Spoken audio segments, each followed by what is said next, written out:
14장 세 번째 생일. 나의 세례는 나의 세 번째 생일을 바라보게 한다. 세 번째 생일이란 무엇인가? 그것은 처음 두 생일이 그랬던 것처럼 하나님의 달력인 영원한 세계에 들어서는 날이다. 그날 나의 심장은 멈출 것이다. 그 일이 언제 어떻게 일어날지 나는 모른다.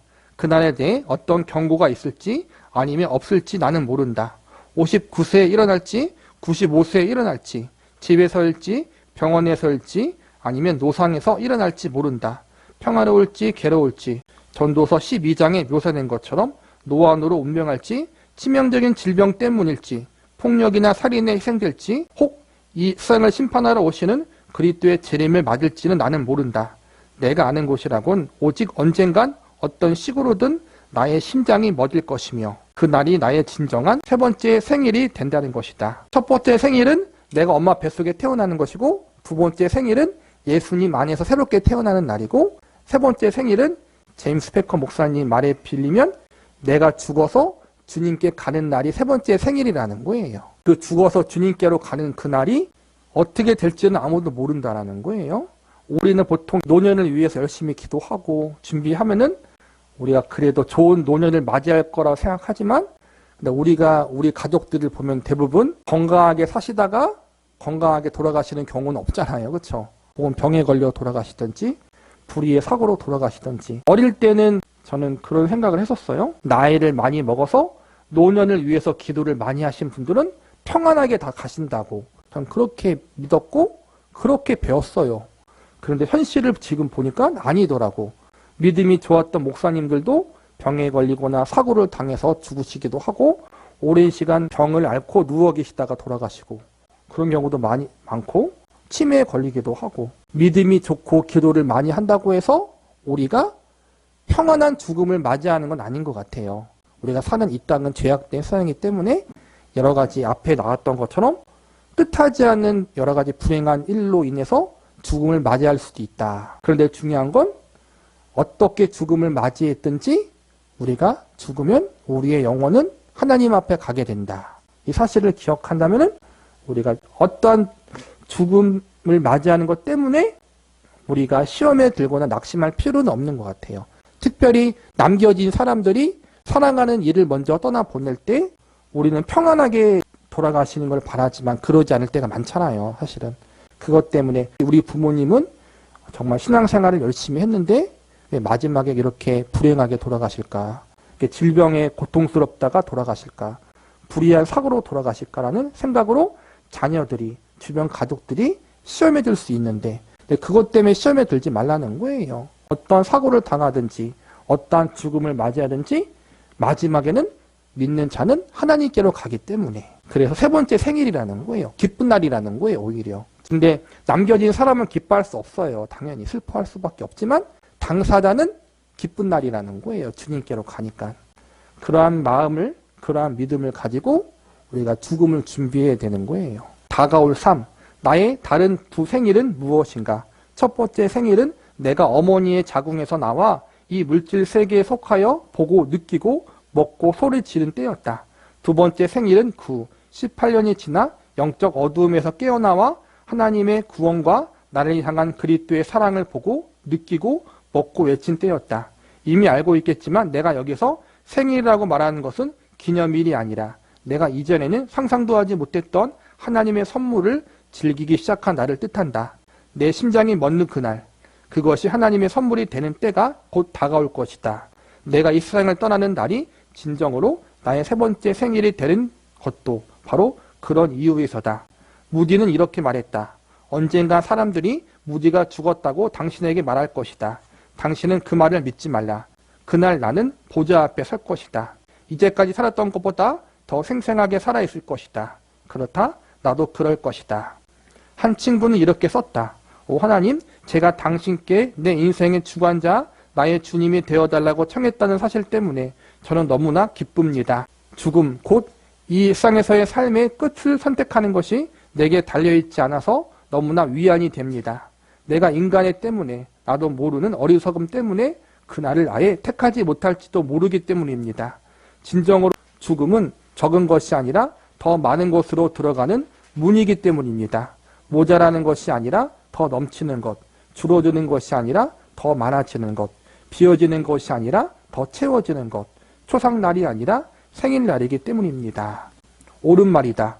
우리는 죽음을 우리가 사모하는 빛에서 미워하는 어둠으로 나가는 출구로 생각한다. 믿지 않은 자들에게는 바로 그렇다. 그러나 그리스도인들에게 죽음은 입구다. 이곳 미명으로부터 우리 하나님을 보는 밝은 빛으로 들어가는 입구다. 그들이 하나님의 보좌 앞에 있고 또 그의 성전에서 밤낮 하나님을 섬김에 보좌에 앉으시니가 그들 위에 장막을 치시리니 그들이 다시는 줄이지도 아니하며 목마르지도 아니하고 해가 아무 뜨거운 기운에 상하지도 아니하리니 이는 보좌 가운데서 계신 어린 양이 그들의 목자가 되사 생명수 샘으로 인도하시고 하나님께서 그들의 눈에서 모든 눈물을 씻어 주실 것입니다. 건강한 교회, 건강한 개신교는 일반적인 종말론이 그거예요. 첫 번째는 예수님의 재림하실 때 우리가 종말을 맞이하는 것이고 인류의 모든 종말인 거죠. 그때는 우리의 영혼뿐만 아니라 몸의 부활을 잊고 믿는 자는 천국에서 영원히 함께 주님과 함께 사는 것이고 또 하나는 개인적인 종말이 있잖아요. 예수님이 오시기 전 우리가 생을 마감하게 되면 우리의 영혼은 그 즉시로 하나님께로 간다고 우리는 그렇게 믿고 있어요. 되게 건강한 신학적인 교리예요. 여러 가지 상황 가운데 성경을 연구하는 분들, 건강하게 바라보는 분들을 볼 때는 이러한 교리가 가장 건강한 교리라고 믿기 때문에 개혁주의는 그렇게 믿어요. 그래서 죽음은 끝이 아니라 새로운 시작이라는 거예요. 하나님께로 가는 시작이라는 거예요. 죽음을 통해서 더 많이 잃어버리는 것이 아니라 하나님 예비하신 천국에 가기 때문에 더 풍성한 것을 누릴 수 있다. 그래서 믿는 자들은 죽음을 절망이라고 보지 말라는 거예요. 하나님께로 가는 그러한 시간으로 보라는 거예요. 바울도 이렇게 말했다. 세상을 떠나서 그리스도와 함께 있는 것이 훨씬 낫다. 그리스도인의 죽음은 아무리 빨리 찾아왔을지라도 비극의 자리가 아닌 영광스러운 자리로 옮겨가는 것이고 이를 애도하는 사람은 자신과 유가족을 위해 우는 것이다. 존 버니언 청로 역전에서 기독녀가 죽었을 때 이렇게 묘사했다. 그녀의 자녀들은 울었다. 그러나 죽음이 무엇인지 아는 신앙심이 깊은 두 남자 고결함 씨와 담대함 씨는 기쁨에 겨워 잘 조율된 심벌즈와 하프를 연주해 주었다.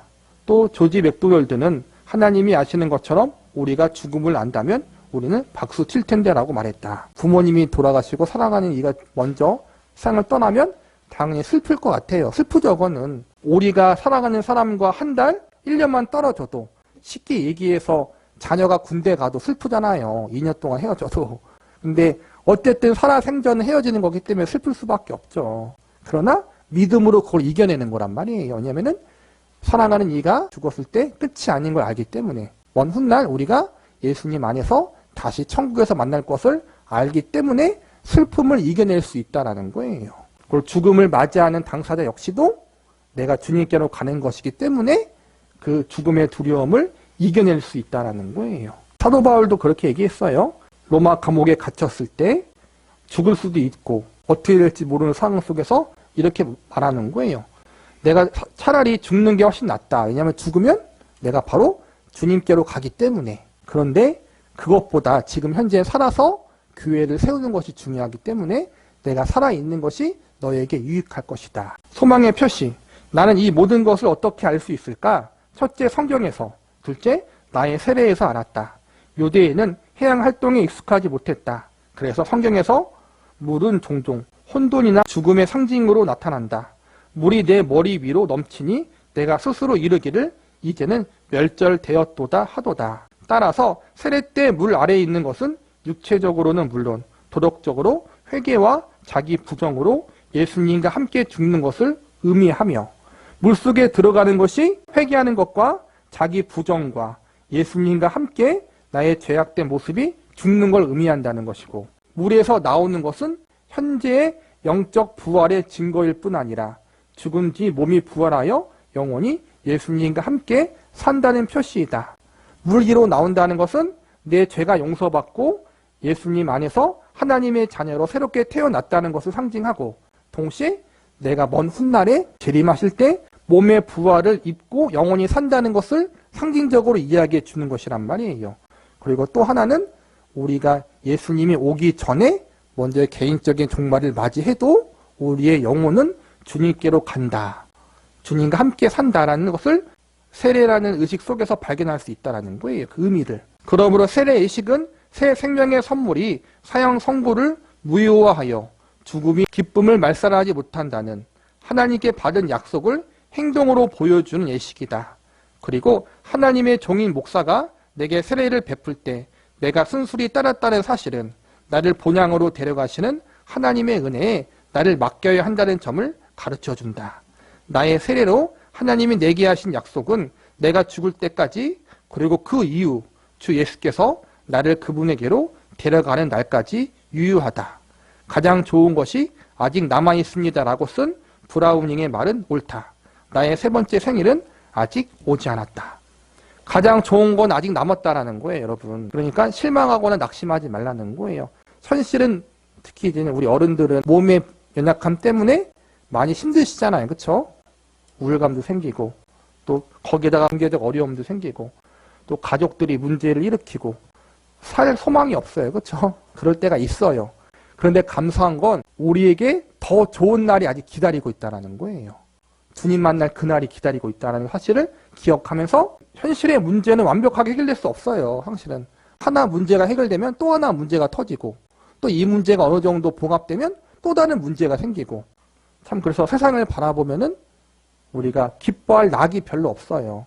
그런데 우리는 세상을 바라보는 사람이 아니라 하나님과 예수님을 바라보는 사람들이잖아요. 그리고 곧 그분을 만날 거란 말이에요, 이젠. 그래서 우리의 죽음, 마지막을 너무 절망적으로 보지 마시고 또 살아있을 때에도 여러 가지 어려움 때문에 너무 살 낙이 없다, 기쁨이 없다고 여기지 마시고 살아있을 때에는 나의 주님이신 예수님과 동행하는 삶을 사시면서 기뻐하시고 인생의 마지막 날에는 그 하나님과 영원히 그 예수님과 지금은 영적으로 만나는 거잖아요. 우리 안에 계신 성령님으로 말미암아 영적으로 그분과 교제하지만 이제 우리가 죽으면은 영적으로 교제하는 게 아니라 진짜 만나는 거예요. 그러니까 더 좋은 날이라는 거예요. 그래서 우리에게 가장 좋은 날은 아직 남아있다. 그걸 기대하라는 거예요. 가장 좋은 날이 남아있어요. 그날을 기대하면서 우리가 믿음으로 기뻐하며 인내하며 소망을 가지자라는 거예요. 이러한 의미들이 세례 속에 담겨 있다라는 것을 아시면 될 것 같습니다.